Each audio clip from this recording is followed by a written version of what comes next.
ایک معاملے میں ایک ایگریمنٹ میں دو ایگریمنٹ کرنا، یا ایک تجارت میں دو تجارتیں کرنا، یا ایک سودے میں دو سودے کرنا، اس کے مختلف معنی کیے گئے ہیں، لیکن کسی بھی عالم نے اس کا یہ معنی نہیں کیا کہ ایک چیز کی دو قیمتیں لگانا۔ یہ جو ہمارے ہاں معروف ہے کہ جی ایک چیز کی دو قیمت لگانا حرام ہے حدیث کی روشنی میں، اور یہ حدیث پیش کی جاتی ہے، یہ معنی بالکل غلط ہے۔ بیعت کا معنی کیا ہوتا ہے؟ تجارت۔ تو تجارت کا معنی کیا ہوتا ہے کہ ایک چیز آپ نے خریدی اور بیچی، یہ ہوتا ہے تجارت۔ تو نبی صلی اللہ علیہ وسلم نے ایک تجارت میں دو تجارتیں کرنے سے منع کیا، یا ایک عقد میں دو عقد کرنے سے منع کیا، ایک ایگریمنٹ میں دو ایگریمنٹ کرنے سے منع کیا۔ لیکن اس حدیث میں کہیں پر بھی اس کے کسی الفاظ کے اندر یہ بات موجود نہیں ہے کہ ایک چیز کی نبی صلی اللہ علیہ وسلم نے دو قیمتیں لگانے سے منع کیا۔ ایک چیز تو یہ واضح کر لیں، اسی بنیاد پر ہمارے ہاں جو یہ بات کہی جاتی ہے کہ جی ادھار کی یا قسطوں کی تجارت جو ہے وہ حرام ہے۔ کیوں حرام ہے؟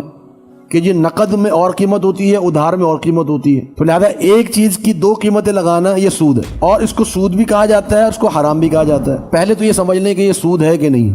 مثال کے طور پہ ایک شخص کہتا ہے کہ جی یہ موبائل اگر آپ ابھی خریدیں گے تو 10,000 روپے کا، اور اگر آپ قسطوں پہ خریدیں گے ہر مہینے مجھے 2,000 روپے دیں گے تو یہ 14,000 روپے کا۔ اب سود کہنے والے یہ کہتے ہیں کہ جی چونکہ سود کے اندر بھی یہ ہوتا ہے کہ جب ایک مدت بڑھائی جاتی ہے تو اس کے عوض میں پیسے بھی بڑھائے جاتے ہیں، تو لہذا یہاں پر بھی چونکہ اس نے قسطیں بڑھا دی 7 مہینے تک کی اور 2,000 روپے کر کے، تو اس نے جو ہے وہ 10,000 روپے کے اوپر 4,000 روپے مزید بڑھا دیے زمانے کی وجہ سے، اس وجہ سے یہ سود ہے۔ تو یہ بات کہنے والا اصل میں سود کے حکمت کو یا سود کے معاملے کو سمجھا ہی نہیں۔ سود کا جو معاملہ ہے نا، سود کے اندر مدت بڑھانے پر پیسے ہی بڑھانا کب حرام ہے؟ کیا جواب ہوگا اس کا؟ جب کسی شخص پر قرضہ موجود ہو، کسی پر پیسے موجود ہو، پیسے کے بدلے میں پیسہ دیا جا رہا ہو۔ یہاں پر کیا ہو رہا ہے؟ یہاں پر پیسے کے بدلے میں پیسہ ہے یا چیز کے بدلے میں پیسہ ہے؟ چیز کے بدلے میں پیسہ ہے نا۔ مدت بڑھانے پر پیسہ بڑھانا یہ حرام ہے، کس میں؟ قرض میں،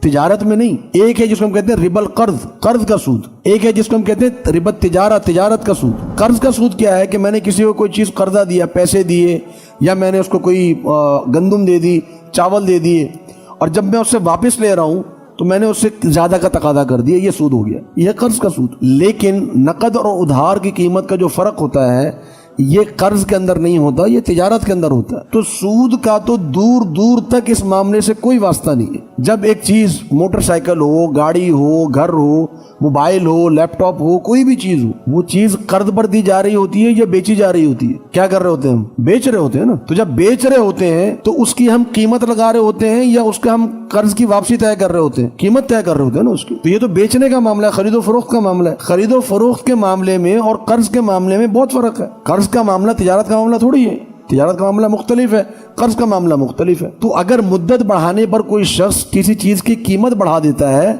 تو یہ سود نہیں ہے، یہ بات تو بالکل ذہن میں صاف کر لیں۔ اس کو کسی نے بھی سود نہیں کہا۔ بعض لوگ یہ کہتے ہیں کہ جی اس حدیث کی روشنی میں حرام ہے کیونکہ نبی صلی اللہ علیہ وسلم نے ایک چیز کی دو قیمتیں لگانے سے منع کیا۔ وہ بھی میں نے آپ کو بتا دیا کہ اس میں قیمت کا معنی ہی کہیں نہیں ہے۔ ایک چیز کی دو قیمتیں حرام ہے، یہ ہے ہی نہیں اس کا معنی۔ اس کا معنی کیا ہے؟ ایک تجارت میں دو تجارتیں کرنا۔ اب اس کی صورت کیا بنتی ہے؟ کہتے ہیں علماء نے اس کی تعریف یہ بیان کی ہے ایک تجارت میں دو تجارتوں کی، کہ بیچنے والا یہ کہے ابیعک ھذا الثوب، میں یہ کپڑا آپ کو بیچتا ہوں، بنقد، اگر آپ نقد لیں گے، بعشرہ تو میں آپ کو دوں گا 10 درہم کا، وبنصیحۃ، اور اگر آپ ادھار خریدیں گے، بعشرین تو میں آپ کو دوں گا 20 درہم کا۔ اب یہاں تک تو وہی معاملہ آ گیا، نقد اور ادھار کا معاملہ، کہ نقد لیں گے تو 10 کا، ادھار لیں گے تو 20 کا، ٹھیک ہے۔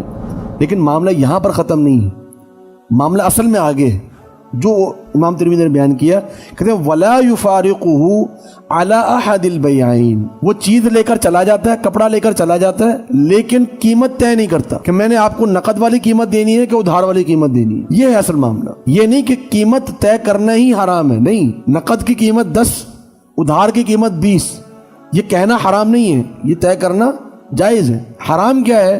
کہ وہ چیز لے کر چلا جائے اور قیمت ہی طے نہ کرے۔ تمام محدثین کے ہاں، تمام علماء کے ہاں اس میں کوئی حرج نہیں کہ آپ نقد کی قیمت 10 لگائیں، ادھار کی قیمت 20 لگائیں، اور خریدنے والا طے کر کے چلا جائے کہ جی میں آپ سے ادھار میں خرید رہا ہوں، بات ختم ہوگی۔ تو نقد اور ادھار کی قیمت میں فرق کرنا یہی حرام ہے، یہ تو ثابت ہی نہیں ہے کہیں سے۔